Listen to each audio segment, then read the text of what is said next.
Bismillahirrahmanirrahim. Assalamualaikum warahmatullahi wabarakatuh.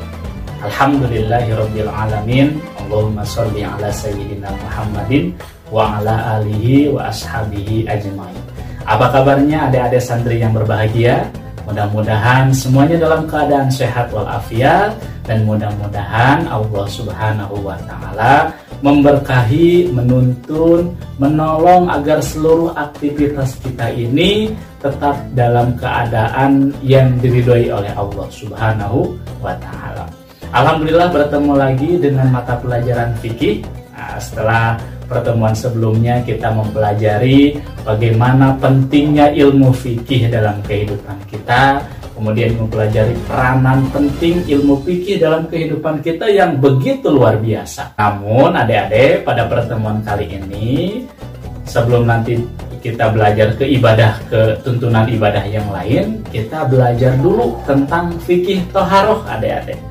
Fikih toharoh atau fikih tata cara bersuci dengan kitab yang sama, yaitu kitab Matan Abi Suja karangan Al-Qadi Abi Suja. Nah, dalam pembahasan fikih toharoh, yang paling pertama dibahas adalah pasti tentang bab air adik-adik. Kenapa? Karena air adalah benda yang paling efektif digunakan untuk bersuci adik-adik semuanya.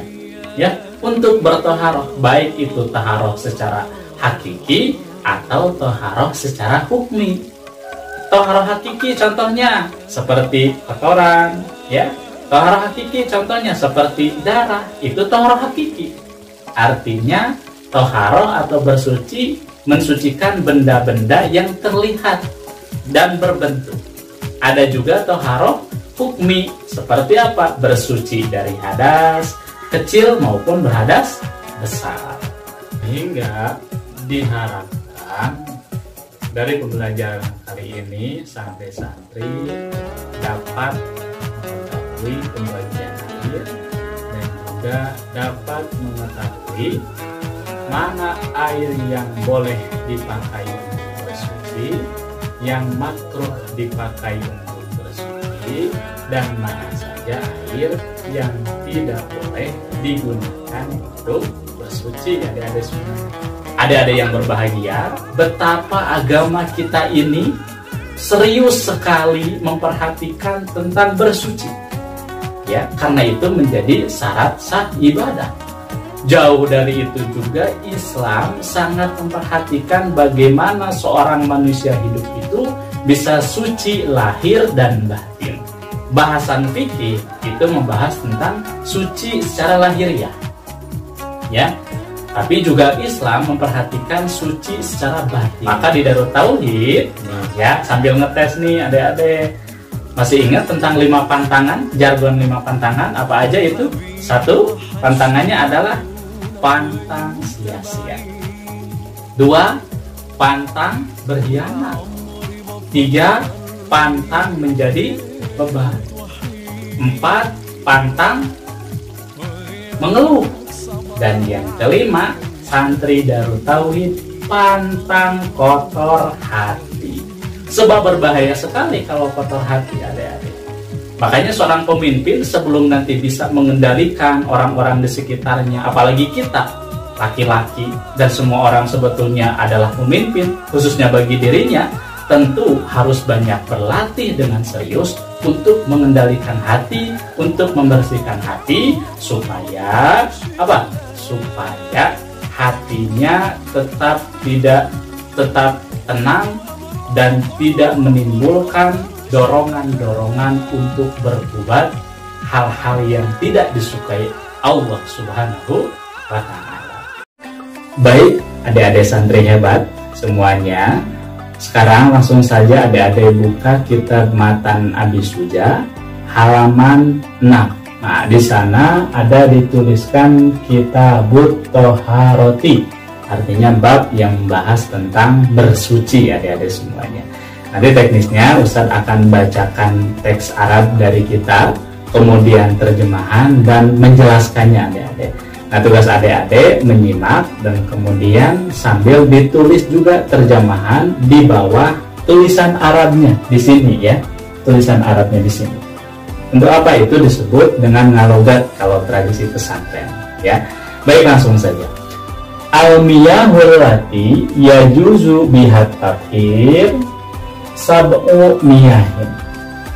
Air yang bisa digunakan untuk bersuci, bersuci dari kotoran, bersuci dari hadas kecil maupun besar, itu ada sab'u miyahin, ada 7 jenis air. Air apa saja? Yang pertama ma'us sama, itu yang pertama ada air langit. Wa ma'ul bahri, yang kedua ada air laut. Wa ma'un nahri, yang ketiga ada air sungai. Wa ma'ul bi'ri, ya, yang selanjutnya yang keempat itu ada air sumur, adik-adik. Wa ma'ul aini, yang kelima itu adalah air yang keluar langsung dari mata airnya. Yang keenam wa ma'us salji, air es atau air salju. Nah, yang terakhir baru nih wa ma'ul bardi. Nah, itu yang terakhir adalah air embun, adik-adik. Nah, itu jenis macam air yang bisa digunakan untuk bersuci. Kemudian selanjutnya ada adik wal miyahu ala arbaati aksamin. Air terbagi menjadi 4, adik-adik. Air apa saja? Yang pertama ada tohirun, mutohirun, goyru makruhin. Ada air yang suci, ya, ingat-ingat, ada air yang suci dan mensucikan, goyru makruhin, dipakainya tidak makruh, adik-adik. Air apa itu? Wahwal ma'ul mutlak, itu adalah air mutlak. Yang mana air mutlak itu adalah air yang 7 tadi, itu disebut dengan air mutlak. Kemudian yang kedua watohirun, mutohirun, makruhin. Yang kedua ada air suci, mensucikan, tapi makruh dipakainya. Apa itu? Adalah ma'ul musammas, itu disebut dengan air musammas. Apa itu air musammas? Adalah air yang panas karena panas terik matahari. Itu makruh digunakan, meskipun boleh, tapi makruh. Kenapa? Karena menurut pendapat ulama, air itu jika digunakan dapat menyebabkan penyakit kulit. Lanjut ke macam air yang ketiga, yaitu watohirun goyru mutohirun. Ada air yang suci juga tidak mensucikan, kan? Nah, ini ada 2. Wahwal ma'ul musta'mal, itu disebut dengan air musta'mal, adik-adik. Air yang sudah digunakan, nah, itu tidak boleh digunakan lagi untuk bersuci hadas, adik-adik, ya. Contohnya ada air sedikit, 1 ember digunakan untuk wudhu, ya, bekasnya balik lagi ke ember. Nah, itu tidak boleh digunakan lagi bekas airnya untuk berwudhu, karena disebut dengan air mustakmal atau yang sudah dipakai. Kalau airnya banyak, ya, meskipun balik lagi ke sana, ke embernya atau ke tempatnya lagi, itu boleh digunakan karena airnya banyak. Kemudian atau air wal mutaghayyar bima khalatut tahirati, atau air yang berubah warnanya, berubah rasanya, berubah baunya, ya, karena tercampuri dengan barang-barang yang suci, adik-adik, ya. Kemudian yang keempat, yang terakhir adalah wa ma'un najisi. Yang keempat adalah air yang najis. Apa itu air najis? Wa huwallazi halat fihi najasah, yaitu air yang tercampuri oleh sesuatu yang najis, adik-adik. Nah, kemudian wahwadunal kulataini, dan airnya kurang dari 2 kula. Ada air dalam ember, kemasukan kotoran, cecak, itu otomatis jadi najis, meskipun tidak berubah rasa, bau, dan warnanya, ya. Aukana kulataini fatagoyar, atau airnya ada 2 kulah fatagoyar, tapi berubah airnya. Yang tadinya ada 1 kolam gara-gara kemasukan najis, kotoran, saking terlalu banyaknya itu najis, merubah warna air tersebut gara-gara kotoran, itu jadi najis. Nah sekarang ukuran dua kula itu seperti apa? Wal kullatani khomsumi'ati ritlin bagdadiyin. Dua kula itu adalah 15 liter Baghdadi. Yin itu untuk ukuran orang Arab. Takriban fil aso, kira-kira menurut pendapat yang sahih seperti itu. Tapi kalau dikonversikan liter Baghdadi ke liter Indonesia menurut madhab Syafi'i itu kurang lebih 270 liter adik-adik. Jadi kesimpulannya santri-santri hebat bahwa air yang bisa digunakan untuk bersuci, baik itu suci dari kotoran atau bersuci dari hadas, itu ada 7 ya.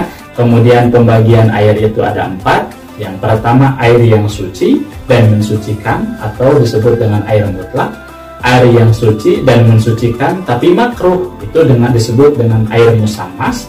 Yang ketiga ada air yang suci tapi tidak mensucikan, itu disebut dengan dibagi 2 ya, ada air mustakmal atau disebut atau air yang tercampuri benda-benda najis. Dan yang keempat ada air najis, air yang sedikit tercampuri najis atau air yang banyak berubah warna, rasa, dan bau gara-gara tercampuri najis.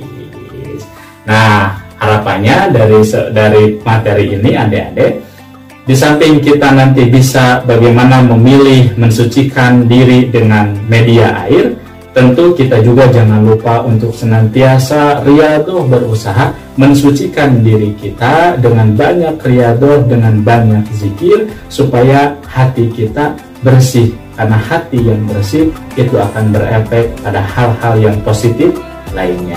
Terima kasih, mudah-mudahan ada manfaatnya. Mohon maaf apabila ada kesalahan. Wassalamualaikum warahmatullahi wabarakatuh.